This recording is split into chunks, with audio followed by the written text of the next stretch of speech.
Good day, folks. This is Greg Judy at Green Pastures Farm. Today I'm on a field. This is on one of our newer lease farms.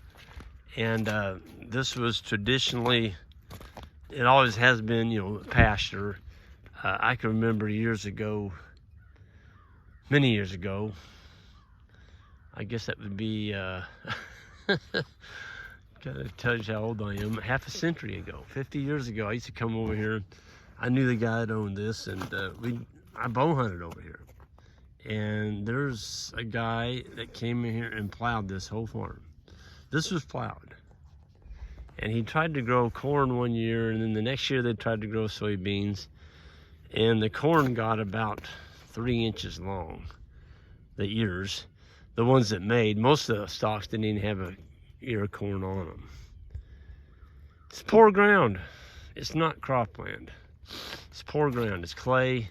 The old timers farmed it till the dirt gave out. And it's funny, I knew the old timers.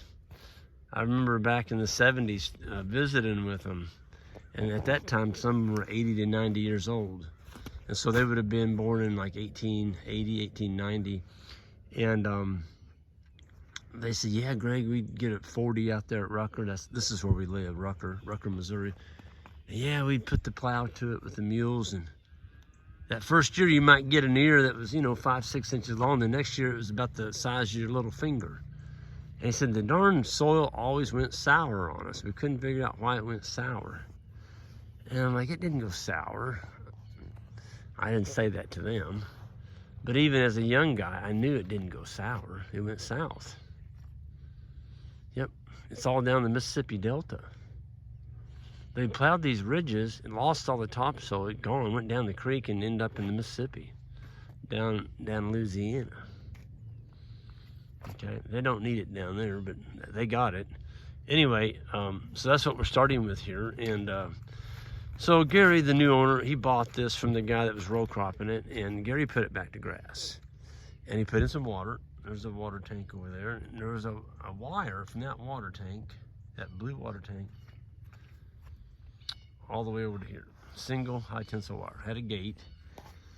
So when I leased it last spring, I started looking at, he had these paddocks in here. And I just went up and asked him, I said, Gary, would it be all right if I just rolled up all that wire?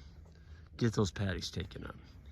And first, he, it kind of took him back a little bit. He goes, well, it does let you rotate. And I'm like, yeah, we're gonna rotate, but they're actually in our way for a large herd. And all we're gonna have is a bunch of mud around the gates. So, there was a gate on that end, and there was a gate on that end. And now we took it up. There's no gates. There's no wire. And so we strip grazed this off. This is darn good stockpile right here, because we let it grow from September up until 2 weeks ago when we got hit with that negative 15, 20, 30 below crap. And so we had our hay here. The hay was right there by those logs. You see our logs stacked up over there? Well, maybe you can. There they are. We always stack them up when we're done. We had 32 bales in here. And so we fenced off those with a solar charger, because we don't have any power on this farm. So we had a solar charger on that poly, keeping the cattle out of the hay. And then out here in the field, we had a big solar charger, bigger.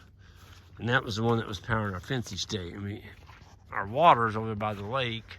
There's actually pressurized hydrant over there. Rural water, so we didn't need a pump.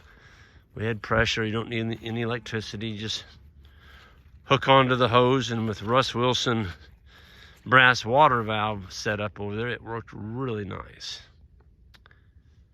But I wanted to show you, people say, oh, you unroll hay, Greg, that's a waste. No, it's not. It's not a waste at all. I mean, look at this field. Do you see any waste out there? All I see is dollar bills and a whole lot of soil, microbe, food. So a little bit they didn't eat, they trampled it, left it scattered all over the ground, pooped and peed all over this whole field. And folks, this is gonna grow a ton of grass. This is equivalent of probably putting down, I don't know, around 200 pounds of nitrogen, but it's organic. These manure paths are just going to be full of earthworms this spring. So we'll be able to come back over here the end of March, first week of April, and this is going to be a smorgasbord. This whole field is going to be full of earthworms. But when I wanted to show you a closer look on the soil surface, we beat the fescue up. See, there's a fescue plant. We left about 2 inches. Some places it's actually trampled on the ground flat. That's, you know, 3 or 4 inches, but most of it is around 2 inches. And there's going to be areas that they took it down a little shorter than that. But we're not going to be back here until the end of April, 1st of May. So it's going to have plenty of time to recover. And but what I wanted to show you is the cows, what they did to it. They chopped it up. And fescue, this is a management lesson today, folks.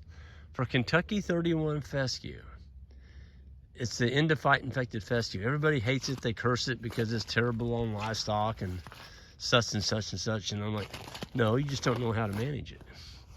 For Kentucky 31 fescue to do well, you need to beat it up. And the time to beat it up is in the wintertime with cow hooves. It doesn't hurt to stomp it.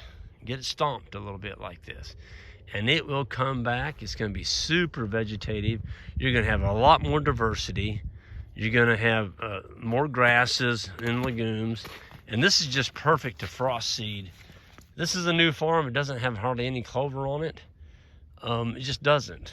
And part of that is just the past management. And, you know, maybe there was never any clover seed put down. I don't know. But there's no clover out here, hardly at all.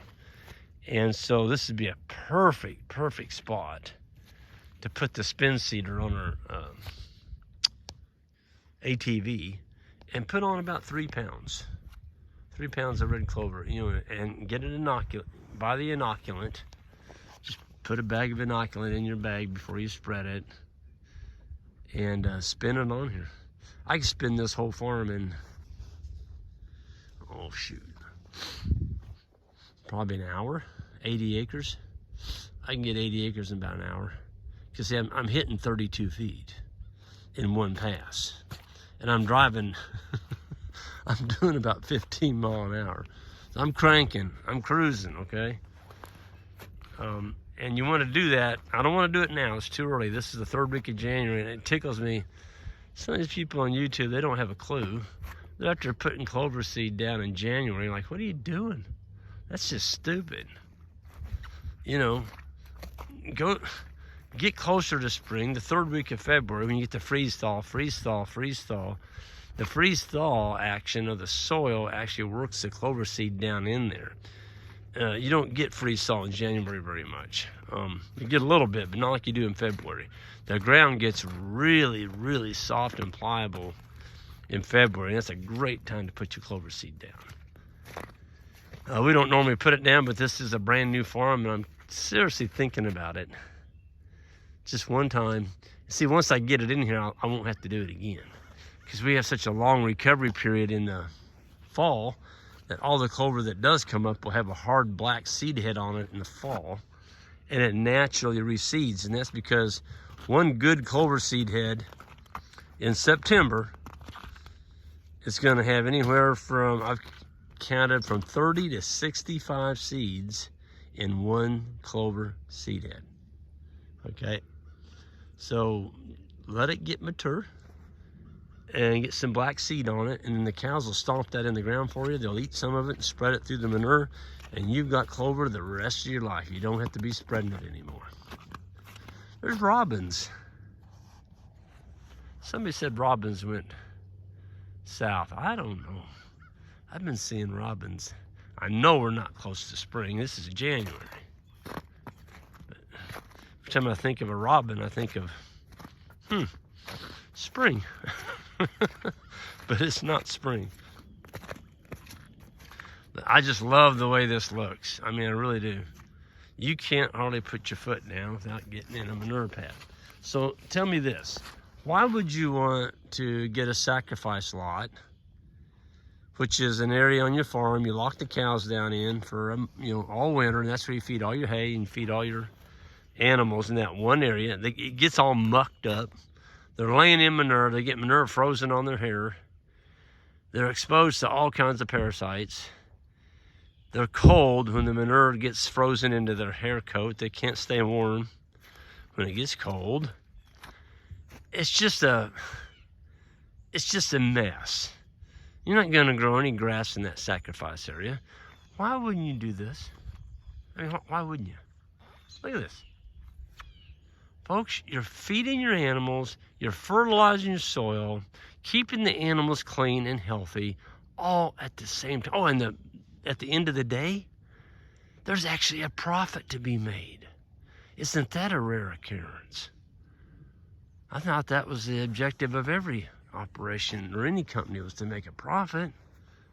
Well, you can when you start working with nature, but when you got to feed all that stuff in a mucky lot, and then everybody says, well, oh, I'm going to feed it in a sacrifice area in my hay, and that way they don't tear up my farm. That's because you got too big of darn cows. You got too big of darn cows. Get your cow size down. Get your cow size down. You can't be bringing 12, 14, 1,600 pound cows out here. It will look like a feedlot. And all you're going to grow is ragweed the next year because they pugged all your sod, and now you're growing ragweed. I see why you do it. You're not making any money though, because every bale you feed, you know, when you put it out here on the landscape like this, oh my gosh, it leaves an imprint. It leaves a huge imprint. And the cattle are doing all the work for us. We're not having to spread this manure in the spring. You put it in a feed lot up in a sacrifice area. Now you got the tractor, you got the skid steer, you got the manure spreader. It's just a mucky mess. You got to haul that stuff out to the pasture. Are you kidding me? I got better things to do than haul manure. I got things I like to do a lot better, like golden fishing, maybe turkey hunting in the spring, not spread manure. So I'm going to get off that soapbox. I'm getting on some soapboxes here, seems like, but I'm just getting tired of seeing people lose money. They're selling their cows, and it shouldn't be that way. It shouldn't be that way. So hopefully some of y'all will smell the salt, get some smelling salt, wake up. If you want to learn how to do this, come to our grazing school. Ian and I have been putting them on since 2007. We got another one coming up in May of this year. greenpasturesfarm.net. You can sign up there. It is filling up, and when it's filled, it's filled. There's no more spots. So anyway, hope to see some of y'all there in May. Y'all have a good one, and we'll see you next time. Be safe out there.